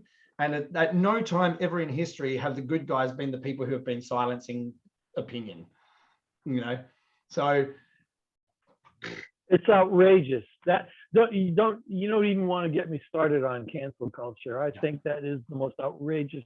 I mean, here I am living in the land of the free and the home of the brave, theoretically. And we've got all these knuckleheads out there pulling the levers of social media to silence people that who are trying to engage in honest give and take. Yeah. And to me, that Australia blows my mind. What Australia is doing, I find inexplicably stunning. Here in America, I've never been to Australia, but we have the crocodile Dundee, mindset. Oh, let's throw some shrimp on the barbie, easy peasy, loose and easy. And to think that society is turning themselves, and they started out as a prison country, and going back to a prison country? Are you insane? Do you even know what your history was? It makes no sense to me whatsoever. And it just blows my mind that they're doing that. So for anybody from Australia that's listening to this, what the hell are you people thinking? Fight for your freedom, man. It's crazy. Absolutely. I couldn't agree with you more. And it is hard. I have to say, it's hard to stand in the face of such mounting opposition. Like I say, I started this about a year ago. Before that, I was, from the very beginning of this whole thing, I was talking out on Facebook, doing Facebook Live videos and talking about my concerns. And I was being widely beaten down. I mean, I was bringing up scientific papers. I mean, and all I got was abuse. Literally, I mean, every single time I showed my face, I dared to speak, all I got was abuse. And it especially from Australia. And these are supposed to be my family and friends, and when you have that kind of mounting abuse, even people that supported me, when they saw that, they thought, well, I can't take that kind of abuse. I don't want to be that. I don't want to be on the receiving end. I might agree with some of the viewpoints, but I can't be on the receiving end of that kind of abuse. Or I have a business to run and I can't voice an opinion, because if someone sees my opinion and says, well, you're thinking outside what you're being told to think, that you have to be silenced. I mean, it is. I feel like we're living in a psychological operation that's being perpetrated on all of us. But for what ends? That's the thing that troubles me about everything that's happening now. For what ends? Why is there this push to have everyone think and do the same thing? And to use your Star Wars or Star Trek analogy, there was a Star Trek movie where there was an invading alien force called the Borg. Did you ever see the Borg?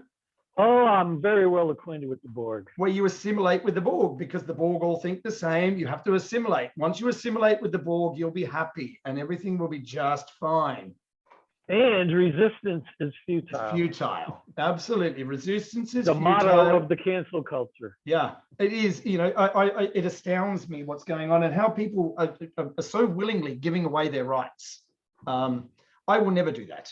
I mean, and we've now, I want to preface this, what I'm about to say, and the question I'm about to ask you with a few words, if I can. So, I am not a gun person. I've shot some guns from time to time. I'm not a gun person, and all things being equal, if guns didn't exist in the world, I'd be just happy as Larry, But the situation as it stands, where we have some people are allowed to have guns and some people are not allowed to have guns, I find that threatening. And I find it overwhelmingly stupid that people would fight against being able to defend themselves with a weapon against a person who has a weapon. So the question I want to get to with this whole thing is, obviously in Australia, they banned guns many years ago. It was from one incident. It was a guy in Tasmania who went on a killing spree and killed a bunch of people in Tasmania. It was one of those events and it was that event that everyone had to hand in their guns in Australia. Now we've seen where that's led to Australia being where they are. There's no way for the people to defend themselves. You've got people beating on people's heads in the street for peacefully protesting.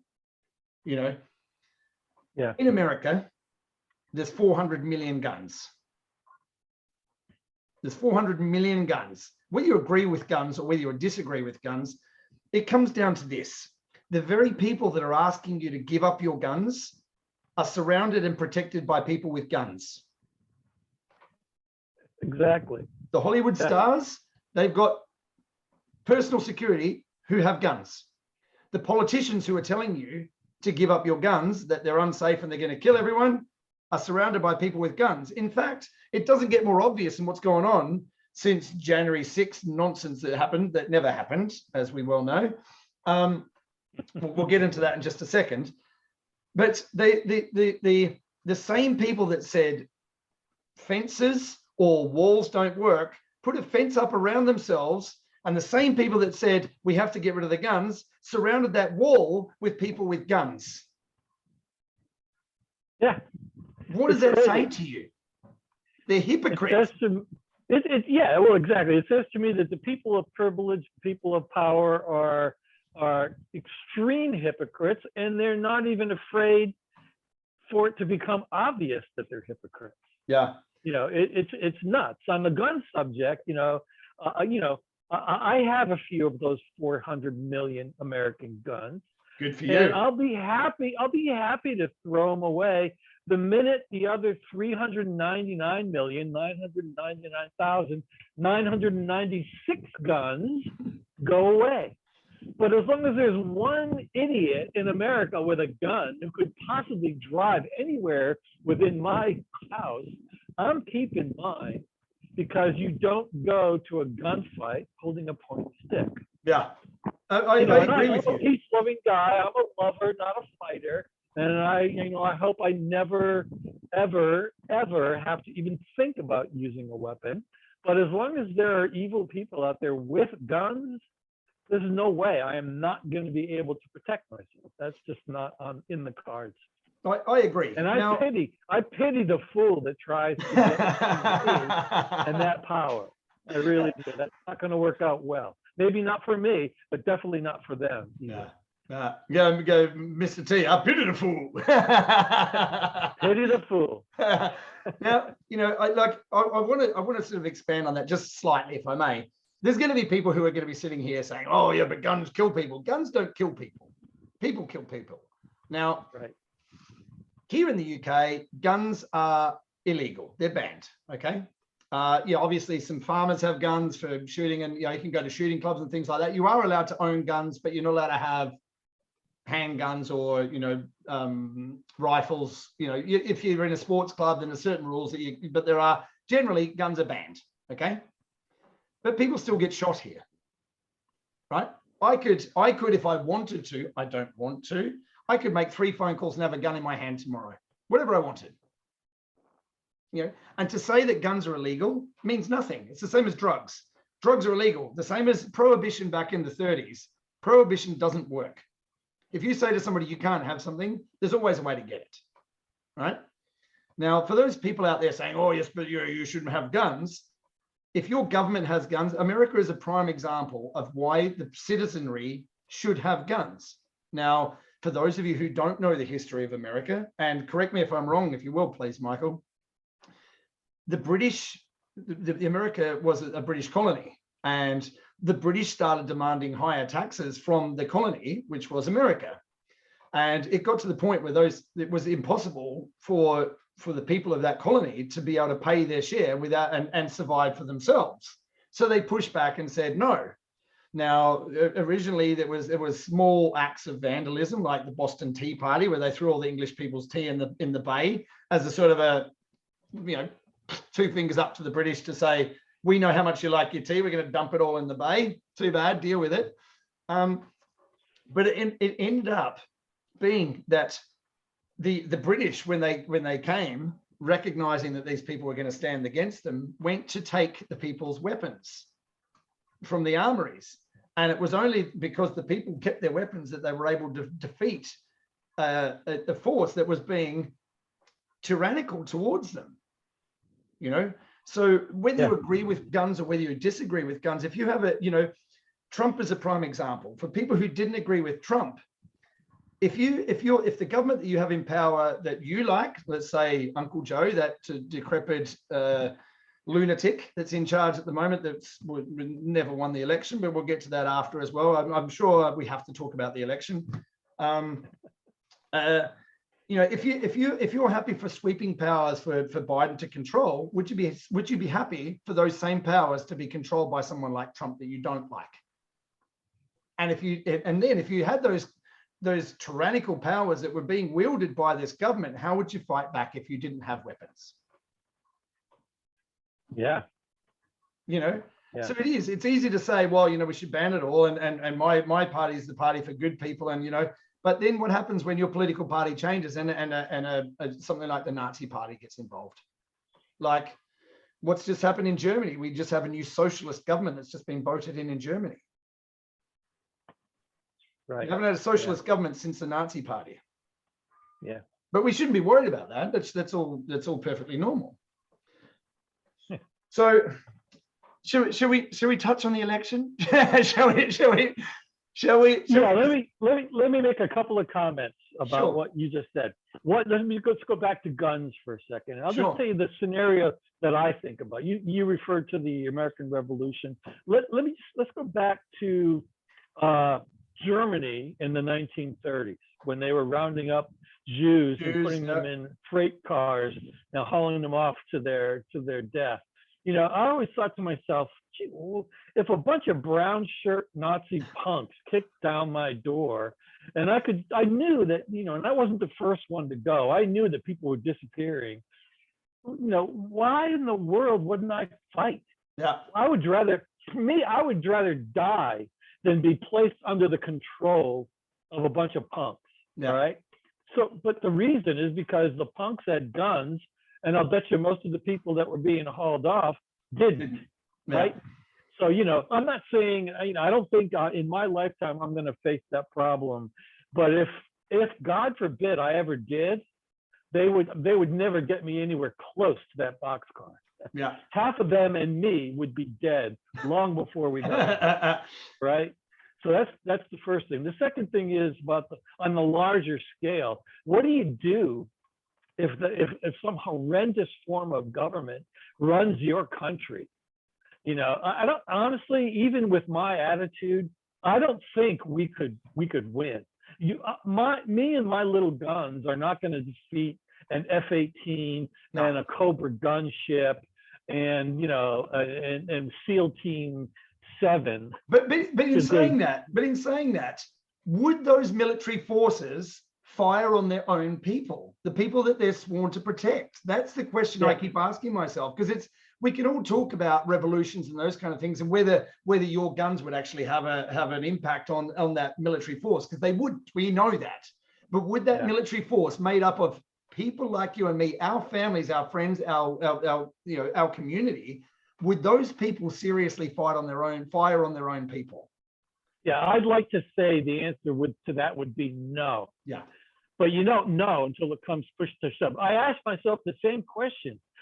Who are these guys in Australia in the black clad riot gear kicking the crap out of people because they don't want to be locked up in their little flats anymore? I know. What's going on in their minds? It's for your health, though. That are doing that. It's for your health, Michael. That's what you need to understand. If you go on Twitter and you put in a hashtag for your health and have a look at all the videos and the pictures, it is vile. It is absolutely disgusting. And these people have no recourse. Zero. Yeah. No recourse. Now, my health is my problem.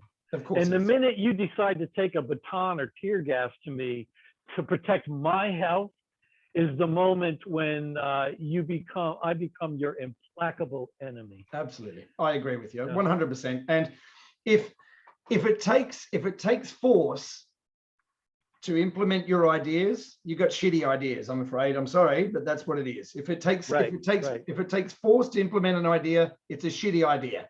And if you can't see that, then I'm afraid that there's nothing I can do to help you. Really isn't. You know, I got to share one more thought with you, because I'm sure somebody listening to this is going to be think, what a hypocrite this guy is. He said he was a Christian, and here he is talking about whipping out guns and fighting. You know, what about the turn the other cheek thing?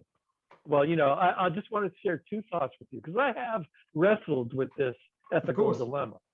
And the first thought is that I'm really not that good. I'm just not a turn the cheek kind of guy. I'm an imperfect Christian. You know, it was Jesus was able to do that. He made the ultimate sacrifice. I'm not that good. You know, you can step on my shoes, spread my name all over the place, but don't you step on my blue suede shoes. You know, there's a limit, you know? So there's my personal flaws as a Christian, okay? Sure. The second thing I want to point out is, as far as I know, when you've been shot through the chest or the head, you don't have the option of turning the other cheek. Yeah. Why? Because you're already dead. Yeah, they're gonna have to turn you over. Right. There's a certain level of personal violence where turning the other cheek is no longer an option. And to me, that's where you can where you get to exempt yourself from the turn the other cheek thought. Sure. Is when the offense becomes so grave that you don't even have the option. I agree with you 100%. And it is, you know, the problem I have, you know, as I've said before, you know, I've got an understanding of Bible and Bible reading, you know, gospel and things like those. And, you know, the problem I have with any religious book, any religious book, is you can justify any action by a passage in the Bible. Or the Quran, or any religious book, any holy text that you want. So if you want to justify an action and you are an extremist of some kind, you could justify killing people by saying, well, you know, an eye for an eye, and I felt that those people deserved it because they had wronged me in some way. You know what I mean? Yeah, sure. But you know, it comes down to personal defense. You know, and if someone wants to take from me what is mine, which is my, you know. The government doesn't give me my rights. My rights came from God, that I am a living man that exists here in this plane of reality, and you are not going to tell me how I should live my life. I do right by the community. I try and, you know, work within social parameters of how things work, but I will not be governed. You know, and people say I have a problem with authority. No, I have a problem with perceived authority, because no one has authority over me. No one has dominion over me. And it's not, I don't have a problem with authority. You don't have authority over me. So I don't have a problem, because I recognize that you don't have authority. So this is the problem that people come up against with me when they try and argue with me and say, well, I'm telling you. You can tell me all you like. It doesn't mean anything. You know, I don't assign any meaning to what you're saying to me, because if you, as I said in my last video, I don't know whether you saw that. And, you know, and I was explaining an analogy about this being a game that we're in, this life, this reality as a game. And when you come into this game, there's no rules. There's no rules, but people try and impose their rules on you in the game because they have their rules, because they want to control you. I won't be controlled. I'm going to do whatever I'm going to do. You know, and it's up to everybody else to decide how they're going to feel about that. You know, it's not my problem. It's not my problem what people say about me. It's not my problem what they feel about me. I don't care. I'm going to be me, and either you accept it or you don't. And that's how it is, you know. And the problem is that we're all so worried about what other people think that we never express ourselves, and we're never honest with ourselves. We're never honest with our friends, with our family, and our partners. So many people getting divorced and having massive issues in their relationship because they're just not honest in their relationships, you know. And I'm as guilty as everyone. We all tell those little white lies. We all keep our little secrets. But the problem is that when people fail to communicate on any kind of real level, then we have these issues where there's no trust between anyone anymore. And it leads us to this place here where no one trusts anything. We're looking for authority or guidance from an authority figure that has no authority over us in the first place. You know, I don't understand why you're looking to a perceived authority that has no authority of you for a direction. It makes no sense. Yeah, I know what you mean. I have the same problem with hierarchical command structures, which is why, you know, I really, you know, when I was a teenager, of course, I already wanted to become an astronaut. And I thought the obvious path was you go into the military to become an astronaut, right? Of course. But then as a 17-year-old, I didn't even like being told to take the trash out by my dad, you know. I was thinking, how am I going to react if I join a military? I'm going to get, not only will I never become a fighter pilot astronaut, I'll get drummed into the brig for insubordination. the first 48 hours, I go to boot camp. So I realized that wasn't going to work for me. And, you know, life is like that. I mean, the reason you and I feel the way we are is because we're not villains. You know, you and I are never going to commit armed robbery. We're never going to knife somebody for their wallet in a dark alley. So, you know, if you feel the way I do, I know I'm never going to do anything that I think is really evil or wicked. Of course. And, you know, so anybody that would stop me from doing something I want to do is causing a problem, because I'm not doing anything wrong. For sure. And, you know, in my life, I very, very rarely ever had to confront authority that I thought was hassling me in a way that was unacceptable. The closest I've ever come is, you know, you get a speeding ticket, you know, or you know, once I was given a jaywalking ticket in Los Angeles because a couple of motorcycle cops wanted to check out my girlfriend while we were walking across the street. You know, but at that, I remember I was still in my young rebellious 20s. And when they wrote me the jaywalking ticket, I just tore it up and threw it in the back seat, forgot about it. Yeah. And then of course I got a warrant for my arrest in the mail for failure to appear, and I had to go to court. And at that point, you know, I decided, well, I can get into a civil war with the Los Angeles, you know, justice system, or I can show up at court and pay my fine and just put it behind me as a matter of practical thinking. Yeah. And, you know, so as long as the offenses of authority stay at a level in which I can do that, then we'll get along just fine. Sure. But the minute we get to the point where we start talking about over the top, oppressive, I'm taking away your freedom, I'm taking away your rights, I'm making you miserable in some unacceptable way. Yeah. That's when the gloves come off, and you know, things get uncomfortable. Yeah. But like I said, I hope that will never happen. I don't expect that to happen in my lifetime. But you got to keep an eye on current trends, because, like we've talked about, dark things are happening that don't make any sense. Yeah. And you know, we have to watch what's happening with authority. Indeed. No, I'm with you 100%. So we are coming up to 2 hours. I mean, it feels like we've been talking for 5 minutes. It's such a pleasure to be able to discuss these things with you, because it is, you know, we're all looking, all of us are looking to sort of try and make sense of what's going on. You know, not just now, but I mean, in our lives, we're all trying to make sense. And, you know, it is through these kind of conversations and these kind of meetings of minds, you know, like we might disagree on a bunch of things, like, you know, look, I'm not grounded in flat earth. Let's face it. You know, I talk about it because it's interesting. It's intriguing. It's one of those subjects that is just so, you know, it's off the radar. It's so weird, but you know, I understand why people go down those kind of paths. I get it, you know, because we're all looking for answers, you know. But you know, this is the thing: is everything that I see right now, and this is the way I justify what's going on. Everything I see right now is flashy, it's over the top, it's trying to catch your attention. Everything from, you know, the 13 soldiers that were killed in Afghanistan. I mean, tragic, unnecessary, tragic. Yeah. You know, and all the innocent civilians who were there as well. I mean, it's just the whole way that went down was disgusting. But it's another distraction, you know, and the media and the politicians, everything that we're seeing right now is a distraction. Bright shiny thing. Or if you've seen that movie Up, squirrel, you know, it's everything is a distraction. And what's a distraction from? What are we being distracted from? That's the question I keep coming back to. What is it that I'm not supposed to see? Why is it that certain questions I'm not allowed to ask? Why is it that I'm constantly being told, not about one thing, about everything, the science is settled? You know, and I'm not just talking about the thing that we're living through right now. Climate change. Oh my God, climate change. The science is settled. I hate those words because that's not science. Yeah. It's not. Yeah, right. Science is never settled. Of course, it's science. Everything in this world should always be questioned. And while we think that we have the answers right now, I remember back in the 50s, well, I don't remember it, but you know, I've seen back in the 50s, doctors were still saying, oh, the best cigarette brand is this, you know what I mean?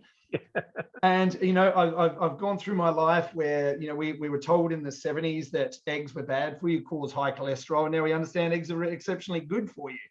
I've read research that said broccoli caused cancer. Now we know broccoli is actually an anti-carcinogen. You know, we're going through this experience, this reality, our lives, and we're just being constantly distracted and bombarded with these things that are just absolute nonsensical.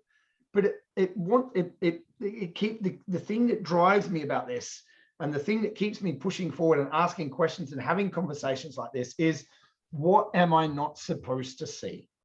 Why is all this distraction? What is it all about? And it is about removing me from the reality, the world, that my life, getting out into nature and experiencing this beautiful, incredible reality world that we live in.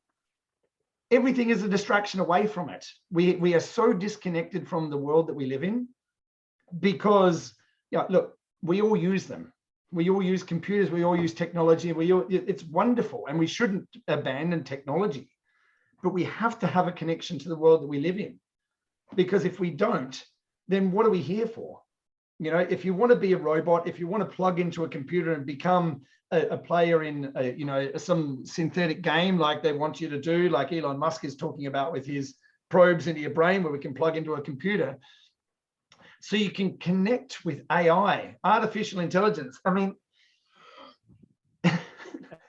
no, I won't be going there. People want to connect with artificial intelligence and think they're going to retain their personality within that artificial intelligence. I mean, it's so delusional.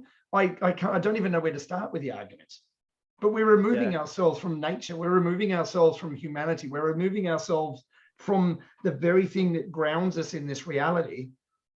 And we're moving into this technological phase where everything that brought us to where we are, we're disconnecting from. And that is the danger. And all these bright, shiny things that we're constantly distracted by is taking away from what we should be doing, is we're reconnecting with nature, reconnecting with each other, starting conversations, touching each other, kissing each other, giving each other a hug, handshaking, you know, all those kind of things that we've always done is being taken away from us, you know? Yeah, or people are trying to take it away from me. No one's managed to do it here yet, but you know, you're right. And as far as technology goes, I'm a space guy, right? So technology is, you know, and here we are talking to each other across the Atlantic Ocean. I'm digging this technology, but the point is this: we have to control technology. Technology can't control us. Technology exists to serve us, not the other way around. The idea of having somebody invade my personal body with technology so I can interface with some artificial thing they've cooked up, that's just plain stupid, you know? I agree. That doesn't make any sense whatsoever. You know, it reminds me when who was it that came up with the glasses, the Google glasses? Yeah. You know, because it could be connected all the time, and the people that started adopting them were called glassholes. So yeah, that you can extrapolate that out to whatever other connection to technology you start wanting to do to yourself. And no, technology exists to serve us when we want it to, not the other way around. And part of the problems we've got are that we let technology invade our personal space too much, and we lose contact with the green grass and the blue ocean and the wind in your face, and that's not acceptable. We can't allow it to do that, because all these authority people that are going off the deep end doing whatever the hell they think they're doing today, I mean, they only reach us through technology. Of course. If I turned all this off for a month, I wouldn't have any idea what Sleepy Joe was doing. And I wouldn't care, So, I'm with you. I saw a great meme, and it was like, somewhere somebody is sitting on a bridge watching the river flow underneath him with all the trees and the birds chirping, not even realizing he should be scared. It is astounding, and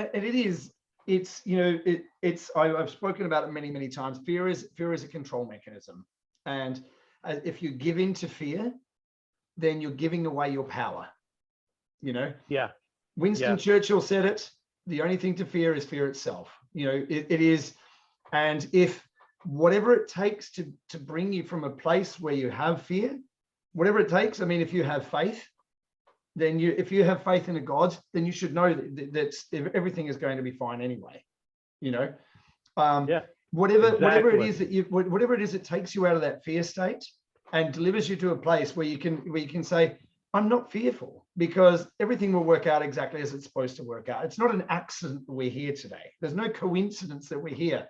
It's no accident that you just happened to trip over me somewhere on the internet and there I was talking rubbish as I was walking through a forest. It's not an accident. It's not a coincidence. We were drawn to this place to be exactly where we are right now because we were supposed to be. Right. Yeah, I believe that 100%. Yeah. And a little slightly diversionary remark, you threw out the F word, fear. Going back to Australia and trying to understand what those people are thinking.